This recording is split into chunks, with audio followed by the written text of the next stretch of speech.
Hello guys, how are you all? I guess सब fit and fine हैं।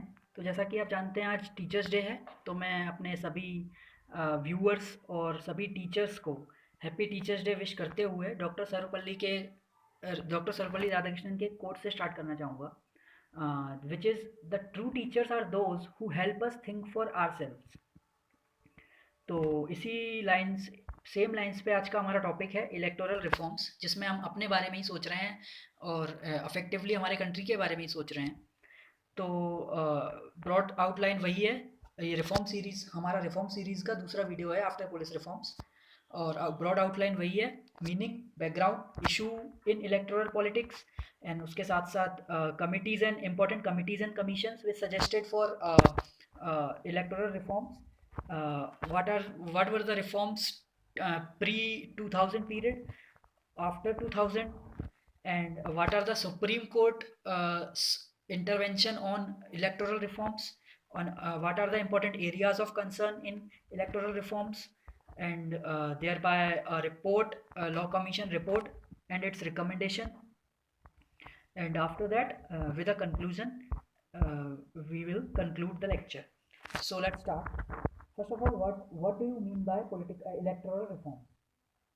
Electoral reforms is change in the electoral systems to improve how public desires are expressed in election results. जैसा कि हम जानते हैं हमारा democracy है, parliamentary democracy है, तो रूल बाय द पीपल। तो अब रूल लोग कैसे कर रहे हैं? Through legislature, through parliament, through our representation.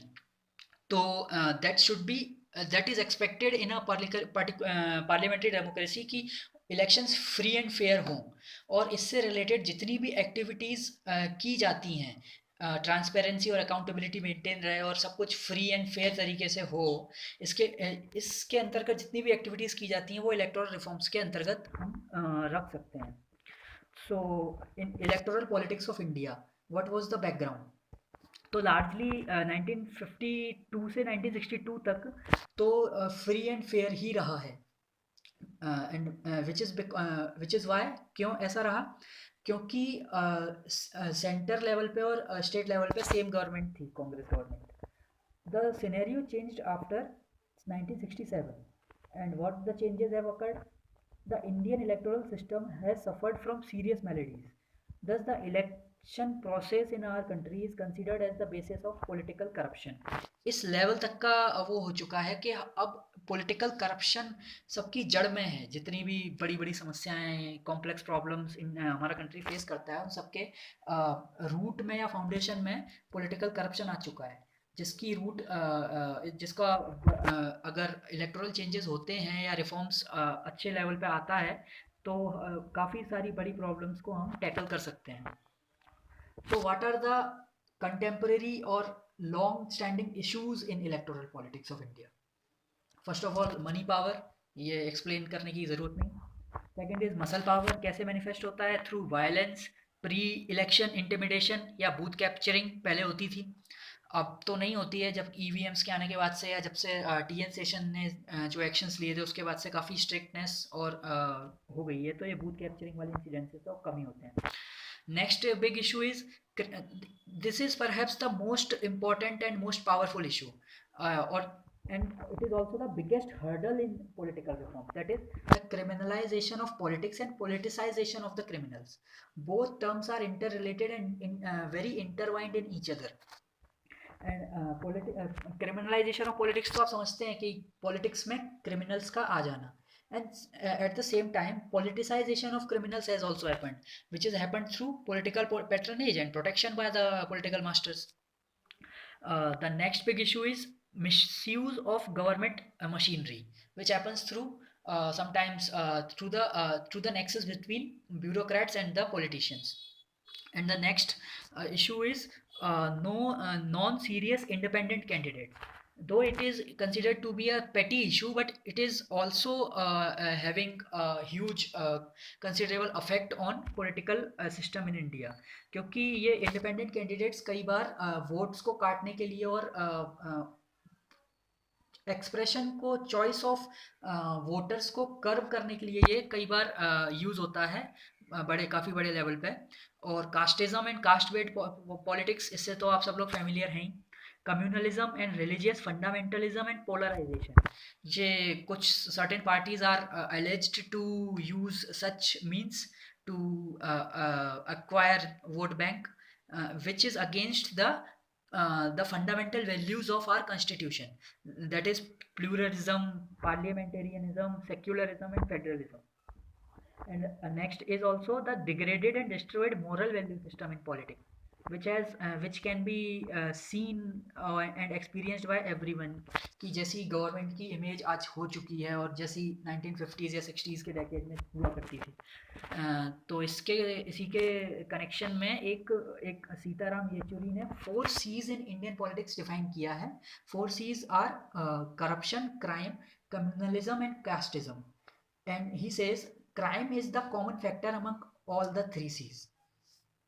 Now we'll talk about some important committees and commissions, जिसको ये importance रखता है prelims के point of view से, या किसी state board में या state exams में या competition में आपसे ये पूछा जा सकता है.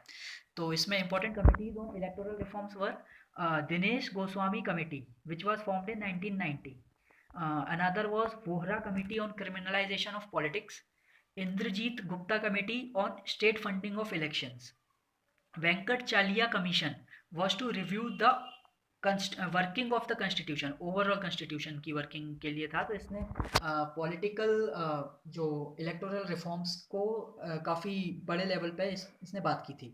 Second, ARC on ethics in governance under Dr. Veerappa Moily also talked about electoral reforms.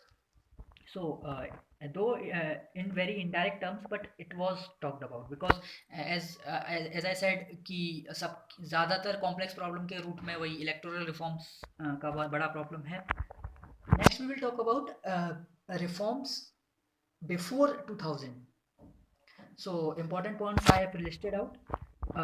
First is lowering of voting age, जो हुआ था 61st constitutional amendment एक्ट के थ्रू 1988 में हुआ था.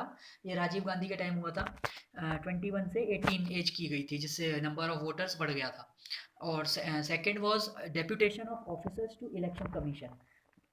तो जैसा कि आप देखते हैं कि जैसे अभी अगर मध्य प्रदेश में चुनाव होने हैं तो आंध्रा से किसी ऑफिसर को बुला लिया डेप्यूटेशन पे, तो उसमें पूरा कंट्रोल और सुपरविजन उसके इलेक्शन कमीशन के अंडर में होता है और कोई भी स्टेट मशीनरी उसका यूज़ नहीं कर सकती. In the same way, the number of proposers in nomination papers for Rajya Sabha and state legislative council elections has been increased to 10% of a constituency or the core number, absolute number 10. Number of proposers in elections in nomination papers means कि जब भी कोई candidate अपना nomination paper भरता है तो कुछ proposers की जो इलेक्टर्स होते हैं उस पर्टिकुलर एरिया के या कॉन्स्टिट्यूएंसी के, उनको प्रपोज करना पड़ता है आपका नाम. सो ये नंबर ऑफ प्रपोजर्स वही है. तो इन फॉर राज्यसभा इलेक्शंस और स्टेट लेजिस्लेटिव काउंसिल इलेक्शंस, जहाँ दोनों विधान परिषद और विधानसभा दोनों हैं उन स्टेट्स के इलेक्शंस में, तो ये वहाँ पे इसकी ज़रूरत पड़ती है, जो इंक्रीज़ करके 10% कर दिया है of from a constituency. Next is the introduction of EVMs which happened in 1998 and it as we have all manifested, जितने भी वोटर्स हैं सबने देखा होगा कि EVMs का फुल प्रूफ, एफिशिएंट और इको फ्रेंडली मेजर है. ये काफ़ी ट्रांसपेरेंट भी है. अभी कुछ दिनों पहले इसके बारे में भी आप पढ़ सकते हैं कि क्या विवाद हुआ था EVMs पे और किस तरह का वो है. और लेटेस्ट डेवलपमेंट, सुप्रीम कोर्ट का भी एक केस आया था कि उसने अभी कंपलसरी VVPAT डालने के लिए बोला है, तो ये एक और सिक्योर मैकेनिज्म ऐड हो जाएगा in EVMs. Also booth captured poll is declared void by EC, यानी इलेक्शन कमीशन ने बूथ कैप्चरिंग होती है अगर पोल में तो उसको वॉइड डिक्लेयर करने के पावर्स अब इलेक्शन कमीशन पे आ गए हैं. पहले नहीं थे. पहले इंस्टेंसेस ऑफ बूथ कैप्चरिंग बहुत होते थे, उसके बाद से सेफगार्ड लाया गया. The next safeguard was 6-year disqualification for conviction of insulting the national honours act 1971, जिसमें हमारे नेशनल फ्लैग को या नेशनल एम्बलम को या जो भी नेशनल ऑनर्स के साइंस हैं या सिंबल्स हैं उनको अगर आप डिसऑनर करते हैं तो आपको डिस्क्वालिफिकेशन हो जाएगा 6 साल के लिए। उसके बाद increase in security deposits. Security deposit आप बोलते हैं जो हमने सुना है कि ज़मानत ज़ब्त हो गई, तो ये वही सिक्योरिटी डिपॉजिट्स है। तो इसमें मैं स्पेसिफिकली मैंने ब्रैकेट्स में दे रखा है कि लोकसभा के इलेक्शंस के लिए 10,000 फॉर जनरल कैटेगरी कैंडिडेट और 5,000 फॉर SC ST कैटेगरी, और असेंबली इलेक्शंस में 5,000 for general category and 2.5 for SC STs। And also for president and vice president elections, the security deposit amount is 15,000. Number of proposers also for just like Rajya Sabha and legislative council, हमारे legislative assemblies में और लोकसभा के elections में भी 10 की ज़रूरत 10 proposers की ज़रूरत पड़ती है एक MP को और MLA को, और president के elections के लिए number of proposers should be 50 and vice president के लिए पहले 5 था, अब 20 कर दिया है बढ़ा के। एंड ऑल्सो ये एक रूल तो आपने सुना ही होगा कि no contest allowed for more than 2 constituencies. अभी इसका लेटेस्ट एग्जांपल हम बोल सकते हैं कि मिस्टर शिवराज सिंह चौहान, उन्होंने भी 2 कंस्टिट्यूएंसी से लड़ा था और हमारे मोदी जी ने भी 2 कंस्टिट्यूएंसी से लड़ा था। तो आप बताएंगे कमेंट सेक्शन में कौन कौन सी 2 कंस्टिट्यूएंसीज थी जिससे मोदी जी ने लड़ा था। Next is going armed to or near a polling station is a cognizable offence, जिसमें आपको 2 साल तक की सजा हो सकती है विद फाइन। इसके बाद no sale, cognizable offence means जिसमें without issuing a warrant you can be arrested. और आपके नेक्स्ट इशू है जो सॉरी इशू नहीं, next big reform was no sale of liquor during 48 hours of poll, it is not that bigger. और by elections within 6 month of vacancy in normal, ये normal circumstances में अगर कोई particular constituency खाली हो जाती है या किसी की डेथ या किसी भी रीज़न से, तो 6 महीने के अंदर आपको इलेक्शंस करवाने होंगे, that is mandatory under some rules and regulation under RP I guess.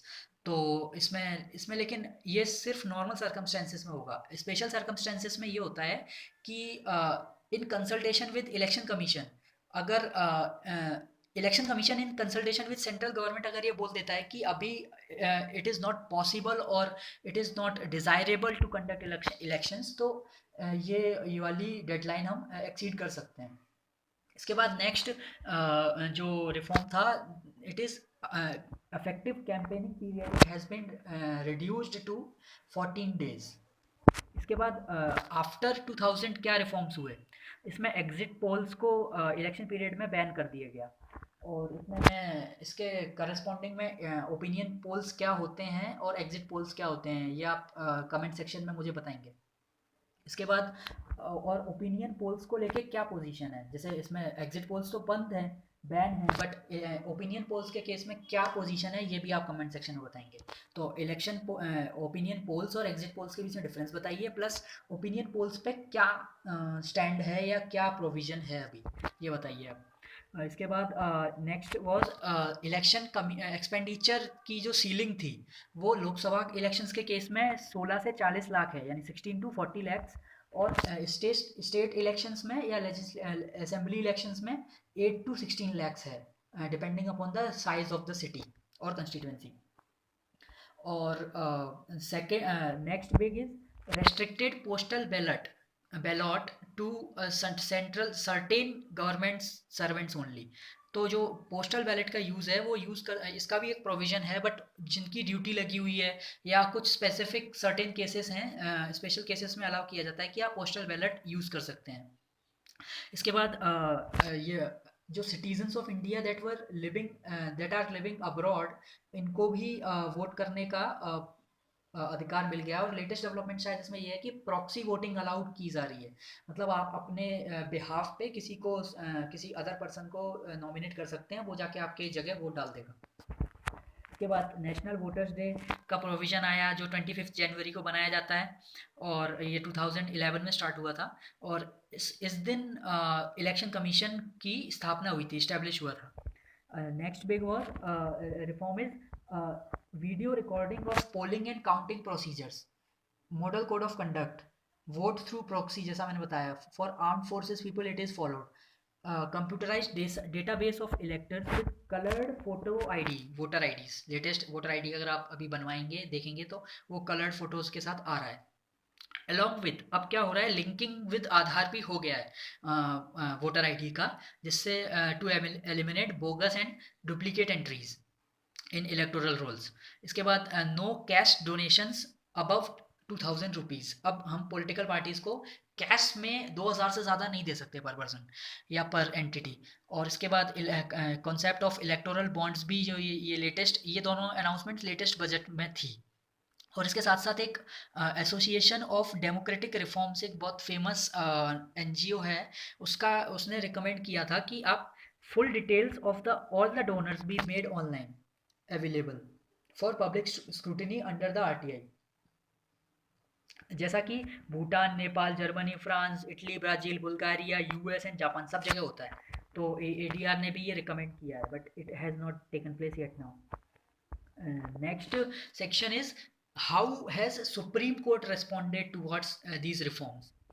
सो मैंने ज़्यादा पुराने तो नहीं उठाए हैं, बट 2003 से क्या डेवलपमेंट हुआ है उसके साथ साथ उसको मैंने लिस्ट किया है अप टू 2016।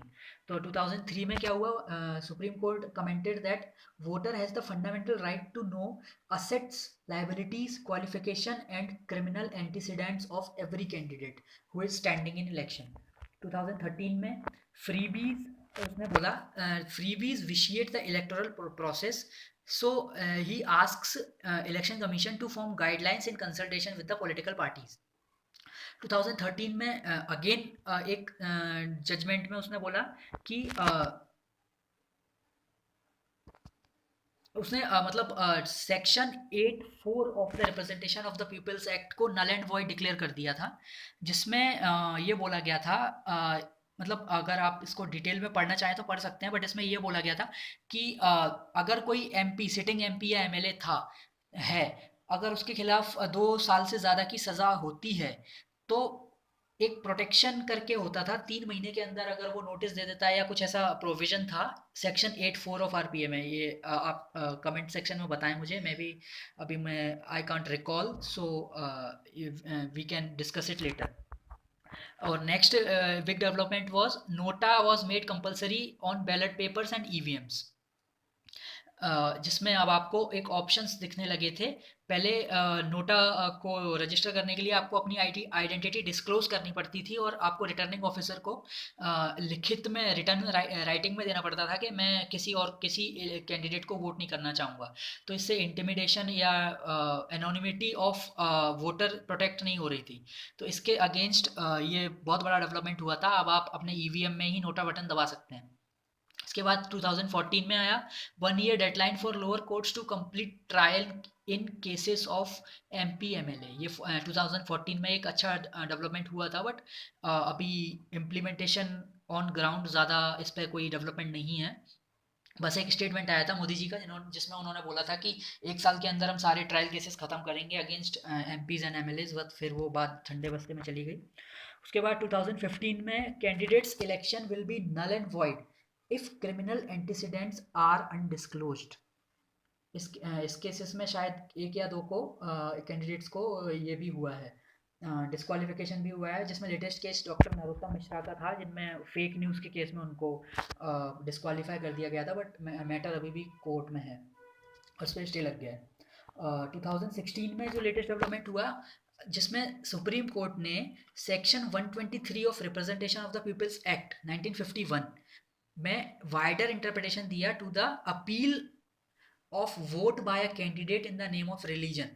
तो अगर कोई कैंडिडेट या उसका इलेक्शन एजेंट या फिर उस कोई any third party in the name of, with the consent of the candidate, अगर रिलीजन के नाम पे वोट मांगता है तो उसका इलेक्शन नल एंड वॉइड घोषित किया जा सकता है। This was the latest development in this case. इसके बाद what are the important areas of concern that can be discussed in and deliberated in detail, जो बार बार डिफरेंट लॉ कमीशंस की रिपोर्ट्स में या डिफरेंट फोरम्स पे बार बार उठाया जाता है। तो ये वाइड रेंज ऑफ इश्यूज़ हैं, आप इनको इंडिविजुअली भी गूगल पे सर्च करके इनके बारे में डिटेल में पढ़ सकते हैं, क्योंकि इनके प्रोज एंड कॉन्स डिस्कस किए जाते रहते हैं, और ये इनमें से कभी भी कोई क्वेश्चन 12.5 मार्क्स में पूछा जा सकता है। तो इसमें है जैसे इंडिपेंडेंस ऑफ इलेक्शन कमीशन, तो इसमें आप एट लेंथ डिस्कस कर सकते हैं कि what are the constitutional provisions, what are the recommendations of different commissions and committees. इसके बाद second issue is inner party democracy.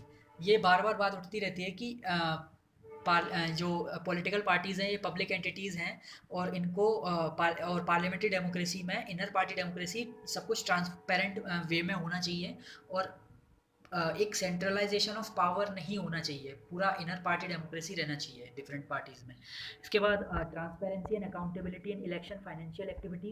इसके तहत कैश में डोनेशन, जैसे जो लेटेस्ट प्रोविजन ये था कि 20,000 से ज़्यादा के सारे आपको डिस्क्लोज करने पड़ेंगे जितने भी ट्रांजेक्शन अगर पॉलिटिकल पार्टीज़ करती है, और 2,000 से ज़्यादा कैश नहीं ले सकते। ये सारी इलेक्शन फाइनेंशियल एक्टिविटीज़ में आ जाती हैं, और यहीं सबसे ज़्यादा मनी लॉन्ड्रिंग और ब्लैक मनी और ये सब इश्यूज इससे अटैच्ड रहते हैं। और criminalisation of politics, scouts of paid news and fake news also. Fake news मैंने इसलिए बोला क्योंकि अब जैसे 14 के इलेक्शंस में या लेटेस्ट इलेक्शंस में हमने कई बार ये देखा है कि आप सोशल मीडिया पे one party against another party fake news, काफ़ी सारे फेक वीडियोस या वो चलाते रहते हैं, और फेक क्रेडिट्स लेने की कोशिश, ये सब भी बड़ा इशू बन गया है along with paid news. Right to recall, ये आप बताएंगे। कंपल्सरी वोटिंग, कि voting should be made compulsory और not, it is also a great area of concern. इस पे इनमें से कुछ इश्यूज में रिकमेंडेशन में लॉ कमीशन ने क्या कहा है इस पे नीचे बात हुई है। इसके बाद VVPAT, that is voter verifiable paper audit trail, ये अनदर मैकेनिज्म है आफ्टर ईवीएम में ही इंक्लूड हो जाएगा, जिसमें अपना वोटर अपना वोट वेरीफाई कर सकता है पेपर और एक रिसीप्ट के थ्रू, जिसमें आपने किसको वोट दिया है वो सामने इशू होगा फॉर 7 सेकेंड्स, और वो वापस से उसमें चला जाएगा अपना एक बॉक्स में। अगर किसी पार्टी या किसी कैंडिडेट को डाउट होता है कि ये election is not free and fair, तो ये एक और चेकिंग मैकेनिज्म है along with EVMs। इसके बाद parties under RTI, this is a very big issue, और इस पे काफ़ी सारे डिस्कशंस हो सकते हैं, और एट लेंथ इस पे इसके प्रोज एंड कॉन्स के बारे में आप पढ़िए, या फिर मैं भी ट्राई करूँगा इसके ऊपर कोई नेक्स्ट वीडियो या अलग से एक छोटा सा पूरा डिटेल में इस इशू को लिया जाए। इसके बाद simultaneous elections of Lok Sabha and legislative assemblies. Again prime minister ji ने हमारे इस पे बात की थी, और इस पे काफ़ी डिलिबरेशंस और डिस्कशंस हो रहे हैं, काफ़ी सारे आर्टिकल्स भी आपने पढ़े होंगे। और स्टेट फंडिंग ऑफ इलेक्शंस, ये भी काफ़ी पुराना इशू है और बार बार उठता रहता है। मोदी जी ने फिर बोला, फिर से इस पर डिस्कशन शुरू हो गया है। इसमें लॉ कमीशन ने क्या कहा है वो भी नीचे आपको अभी डिस्कस किया जाएगा। इसके बाद आते हैं law commission report by AP Shah. इसमें उसने इलेक्टोरल रिफॉर्म्स के बारे में क्या रिकमेंडेशंस दी हैं। तो इसमें लगभग 10-12 इश्यूज हैं जिसमें उसने अपने कमेंट्स दिए थे। तो सबसे पहला इशू है इसमें इलेक्शन फाइनेंस। तो law commission which can be called as the stand of the government on electoral reforms भी बोला जा सकता है। तो इसमें लॉ कमीशन ने बोला था कि complete state funding is not feasible now in the current conditions, but indirect in kind subsidies can be expanded.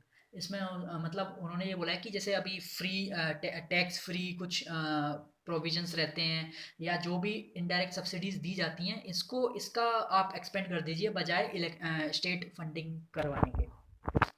इसके बाद दो चार सेफ गार्ड्स देने की उन्होंने और रिकमेंड की हैं कि आप रेगुलेट कीजिए election expenses from the date of the notification of the elections only up to the results. अभी क्या होता है कि जिस दिन से क्या नाम है इलेक्शन की डेट्स अनाउंस हो जाती हैं, उस दिन से ये होता है, बट इसमें अब ये बोल रहे हैं कि आप from the date of the notification ये कीजिए, एक्सपेंसेस को डिक्लेयर कीजिए, रेगुलेट कीजिए। और contribution from the companies funds to a political party should be decided at the company's annual general meeting instead of board of directors।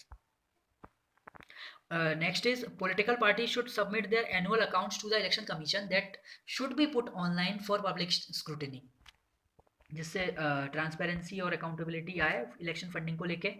और इसके बाद statement of election expenditure to be filed by every party with an election commission contesting an election within 75 days of the assembly elections and 90 days of the general elections। एक statement file किया जाना चाहिए election commission के साथ with in 50 days of the 75 days of the assembly elections और 90 days of the general elections. और second issue है proportional representation पे भी उसने बोला है। तो इसमें उसने बात बोली है कि इंडिया का electoral system should be a hybrid of both, that is proportional representation as well as the first past the post system. इसमें हम बता दें कि प्रोपोर्शनल रिप्रेजेंटेशन जो है वो ज़्यादा रिप्रेजेंटेटिव होता है ऑफ द डिफरेंट वेराइटीज़, और first past the post system ज़्यादा सिंपल और स्टेबल होता है और ज़्यादा आसानी से समझ में आ जाता है। Electoral system means here means method of election, how do you elect your representatives. तो जैसे राज्यसभा के members takes place through proportional representation और लोकसभा के members are elected through first past the post system, that is the normal voting which we go through every time. Third big issue is anti defection law. और इस पे क्या बोला उसने law commission ने कि power to disqualify a candidate on the grounds of defection should lie with the president or the governor of the state concerned instead of the speaker or the deputy chairman of the council of state, who shall act on the advice of election commission of India। अभी क्या होता है, अभी speaker के ऊपर होता है, अगर कहीं भी डिफेक्शन हो जाता है तो ये स्पीकर को पावर्स होती है कि वो किसी कैंडिडेट को डिस्क्वालीफाई कर सकती है। बट इसमें उसने बोला है कि आप प्रेसिडेंट या गवर्नर को बोलिए जो on the advice of election commission ये डिसीजन लेगा। इससे क्या होगा कि हम integrity of the speakers office जो एक कॉन्स्टिट्यूशनल ऑफिस है उसको हम वो कर सकते हैं, क्योंकि अभी पार्टीशन ग्राउंड्स पे के एलिगेशंस लगते रहते हैं in anti defection cases. Fourth important issue is strengthening the office of election commission of India. और ये कैसे होना है, by giving equal constitutional protection to all the members of the commission in matters of removal. Equal protection होना चाहिए सभी members को। अभी चीफ इलेक्शन कमीशन के ज़्यादा सेफ गार्ड्स हैं और अदर टू मेंबर्स को ज़्यादा सेफ गार्ड्स नहीं हैं। और स्पेसिफिकली इसमें ऐसा बोला गया है कि आप चीफ इलेक्शन कमिश्नर और अदर टू इलेक्शन कमिश्नर को प्रेसिडेंट अपॉइंट करें in consultation with a 3 member committee containing prime minister himself, leader of the opposition of the Lok Sabha और the largest opposition party in Lok Sabha और चीफ जस्टिस, बजाय इसके कि centre खुद appoint करे। और थर्ड इम्पॉर्टेंट जो बोला है recommendation, that is permanent and independent secretariat for the election commission of India. Specific उसका ऑफिस अभी है नहीं। और ये भी एक मांग है कि आप मॉडल कोड ऑफ कंडक्ट जो बनाई गई है, it does not have a statutory status now. तो इलेक्शन कमीशन जो लास्ट इलेक्शन कमिश्नर थे नसीम जैदी साहब, उन्होंने इसको रिकमेंड किया है कि आप मॉडल कोड ऑफ कंडक्ट को स्टैट्यूटरी बेसिस दीजिए। इसके बाद है paid news and political advertisements. तो इसमें रिकमेंडेशन ये है कि आप पेइंग फॉर न्यूज़ टर्म और receiving payment for news term, इसके साथ साथ पॉलिटिकल एडवर्टाइजमेंट वाले टर्म्स को प्रॉपरली डिफाइन कीजिए representation of the people's act में। और उसके साथ साथ पेड न्यूज़ को एक इलेक्टोरल ऑफेंस बनाइए जिसमें आप 2 साल से ज़्यादा का इम्प्रिजनमेंट डिक्लेयर कीजिए, और इसको करप्ट प्रैक्टिस डिक्लेयर कीजिए और अनड्यू इन्फ्लुएंस डिक्लेयर कीजिए अंडर दिस मेंशन्ड सेक्शन। इसके बाद ओपिनियन पोल्स पे, जैसा मैंने बोला कि आप बताएंगे क्या है ओपिनियन पोल्स। तो इस केस में ओपिनियन पोल्स के केस में बोला है कि आप इनको वाइडर पावर्स दीजिए। अभी इलेक्शन कमीशन के पास पावर्स कम है रिगार्डिंग ओपिनियन पोल्स, और इसमें भी लिमिटेड है अप टू इलेक्ट्रॉनिक मीडिया। तो साथ साथ में वो पावर्स मांग रहे हैं कि प्रिंट मीडिया को भी हम रेगुलेट कर सकें। अभी क्या होता है कि जिस दिन चुनाव है उस दिन भी आपने ऐड देखा होगा, एक कोई भी पॉलिटिकल पार्टी अपना लंबा सा पूरा पूरा पेज आता है, उसका ऐड आप देख सकते हैं। दिस इज़ बिकॉज कि इलेक्शन कमीशन को प्रिंट मीडिया के करस्पॉन्डिंग पावर्स लिमिटेड हैं। और इसके साथ साथ कंपलसरी वोटिंग पे इसका स्टैंड ये है कि highly law commission calls compulsory voting highly undesirable, and the reason it has given is it is undemocratic, illegitimate, expensive, unable to improve quality political participation and awareness, and it is also difficult to implement. I don't know why it has said so. इसके बाद election petitions, इसमें उसने बोला है कि आप election benches हर high court में appoint कीजिए जिसका स्पेसिफिक जुरिस्डिक्शन होगा उसके पर्टिकुलर जोग्राफिकल एरिया में, और इलेक्शन कमीशन के पिटीशन को फाइल करने के लिए प्रोसीजर जो है वो एकदम सिंपल और लेस फॉर्मल होना चाहिए। इसके साथ साथ ट्रायल्स में है जो टाइम काफ़ी लग जाता है उसको आप डेली बेसिस पे कीजिए और 6 महीने के अंदर उसका रिजल्ट दीजिए ट्रायल का। इसके साथ साथ विद इन 98 डेज आप आर्ग्यूमेंट्स का कंक्लूजन करके एक ऑर्डर पास कीजिए पर्टिकुलर इलेक्शन के लिए जब भी कोई इशू अराइज होता है तो। और इसमें एक बात और रिकमेंड की गई है कि अगर इसमें सुप्रीम कोर्ट के को अपील जाती है तो that should be on the grounds of the question of law, not both question of fact and law. इसके साथ साथ नेक्स्ट इम्पॉर्टेंट रिकमेंडेशन था कि नोटा को लाना और साथ साथ में राइट टू रिजेक्ट को लेके आना, बट कमीशन ने इसको रिजेक्ट किया है कि there should not the extension of nota principle to introduce a right to reject to the candidates, it should not take place, and और उसने रीज़न क्या दिया है, बिकॉज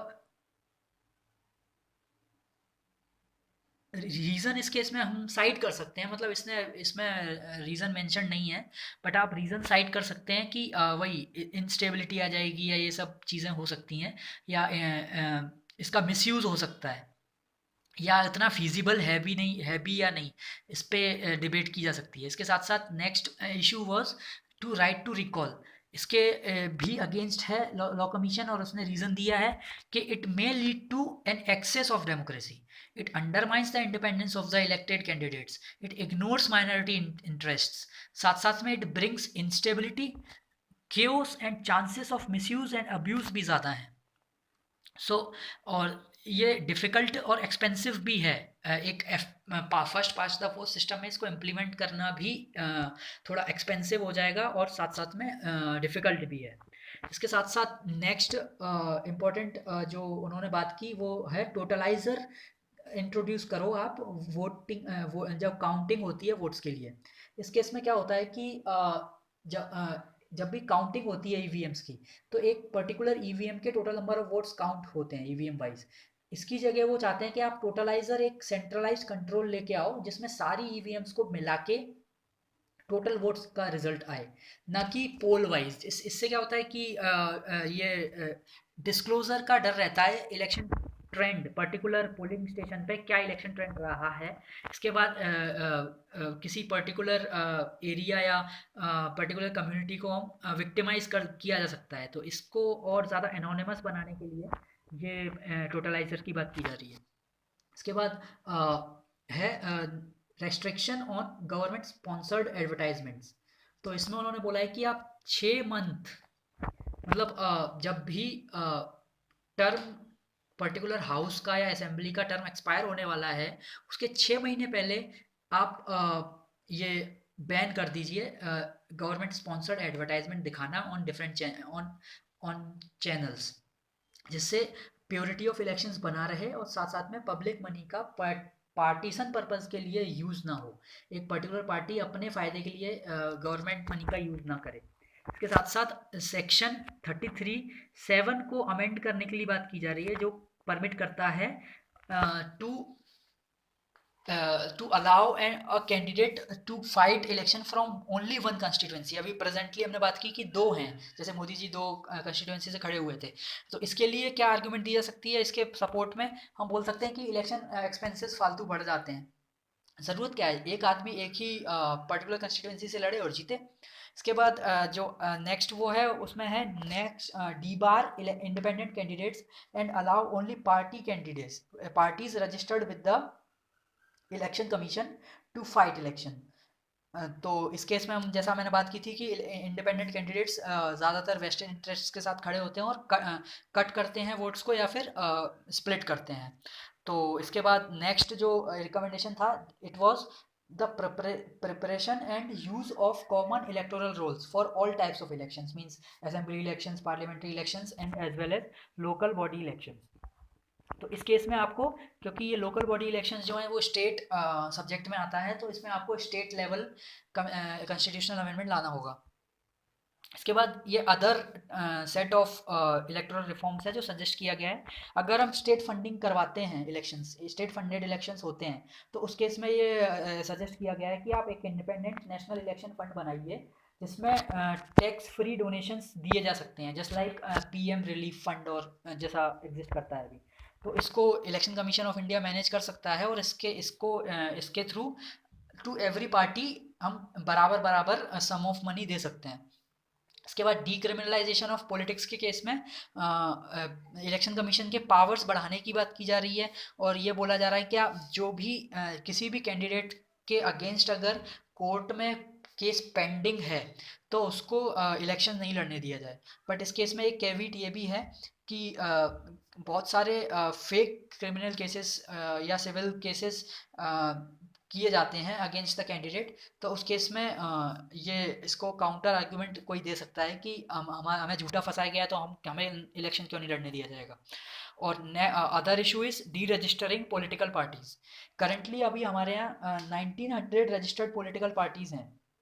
इसका मतलब हर every 2 days a political party is registered, और इसमें से कई पार्टीज़ ऐसी हैं जो पिछले 10 साल से भी जिन्होंने इलेक्शन नहीं लड़ा है, जिनका कोई सिंबल है या नहीं, कोई मतलब नहीं, कोई इलेक्शन लड़ रहा है या नहीं लड़ रहा, उनका कोई वोट बेस है या नहीं। तो इस केस में ये कैविट आता है कि इसमें रजिस्टर करने की पावर तो इलेक्शन कमीशन को है, बट डी रजिस्टर करने की कोई पावर नहीं है। तो इसको ये बोला जा रहा है कि आप उनको पावर कीजिए, एम्पावर कीजिए इलेक्शन कमीशन को कि वो जो एनोनिमस पॉलिटिकल पार्टीज़ को डी रजिस्टर भी कर सकें। Also, other important recommendation is make distribution of money among voters by candidates and their agents and supporters a cognizable of offense under criminal procedure code. Also, hiking the jail term for filing a false affidavit from 6 months to 2 years, which would bar a candidate from contesting for 6 years. इसके बाद every year around, ये भी एक important specific problem है जी, ये मेरे को the Hindu में से मैंने साइट की है, कोट किया है कि every year 2.5 crore young people cross the age of 18 and become eligible to vote, but the law allows their registration only once a year, मतलब सिर्फ साल में एक बार रजिस्ट्रेशन होता है। इसकी वजह से कई अगर जो यंगस्टर्स हैं जो अभी अभी 18 साल के हुए हैं, अगर वो उस टाइम रजिस्टर नहीं कर पाए तो फिर अगले पूरे 1 साल का वेट करना पड़ेगा, तब तक वो 18 से 19 का हो जाएगा। तो इसकी वजह से काफ़ी सारे eligible youth right to vote से डिप्राइव हो जाते हैं। तो इसमें एक प्रोविज़न आना चाहिए कि वो ज़्यादा से ज़्यादा रजिस्ट्रेशन करवा सके with in a year only. और इसके बाद बोला जा रहा है कि आप वोटिंग राइट्स फॉर प्रिजनर्स की बात जो है, इसमें करंट स्टैंड सुप्रीम कोर्ट ने ये कहा है कि as prisoners are second class citizens, तो they should be excluded from voting. तो currently they are excluded from voting, but इसमें एक क्रिटिसिज्म ये है कि supreme court has not made any distinction between prisoners under trials and those in lawful custody. मतलब जितने भी ये सारे जेल में हैं, चाहे वो अंडर ट्रायल्स हों या उनके खिलाफ केस प्रूव हुआ हो या नहीं हुआ हो, सबको वोट देने से मना कर दिया जाता है। तो there should be specific provision to allow those, at least those who are under trials या जिनके खिलाफ अभी केस प्रूव नहीं हुआ है, बजाय इसके कि हम सबको वोट देने से मना कर दें। और एक use of Aadhaar is also recommended. इससे क्या होगा, it will address the issues of migration and avoiding duplication, and also जो न्यू माइनर्स आए हैं, it will facilitate easy incorporation of minors in the electoral rolls after they turn 18। मतलब automatically कोई 18 साल का हुआ, उसका आप आधार कार्ड सबके आपके पास हैं, आप देख लो कौन 18 साल का हो रहा है, उसके लिए आप issue automatically voter ID issue कर दो, उसे अप्लाई करना पड़े ऐसा कोई ज़रूरी नहीं है। तो these are the most important recommendations. और in conclusion we can say India, despite its multiculturalism and diversity, has never failed and stands apart as the world's largest democracy even after 70 years and continuously evolving. Evils like crime, corruption, and money power poison our democracy. Electoral reforms are the need of the hour. Though election commission is doing its best in this regard, but it cannot succeed unless all the stakeholders, which includes political parties and we as voters, should realize their responsibility. An independent media and an enlightened public opinion have no substitute in pushing through reforms. Be the same change that you wish to see in the world, said by Mahatma Gandhi, which which describes whole of the point. और इसमें हम एक additional line ये भी है कि make space for and choose an honest upright and public spirited citizen, public spirited person for a स्वच्छ लोकतंत्र। और इसमें एक क्वेश्चन जो बन सकता है, electoral reforms in India are the need of the hour, critically discuss, और the duty to deepen the democratic values lies in the electoral process of the country.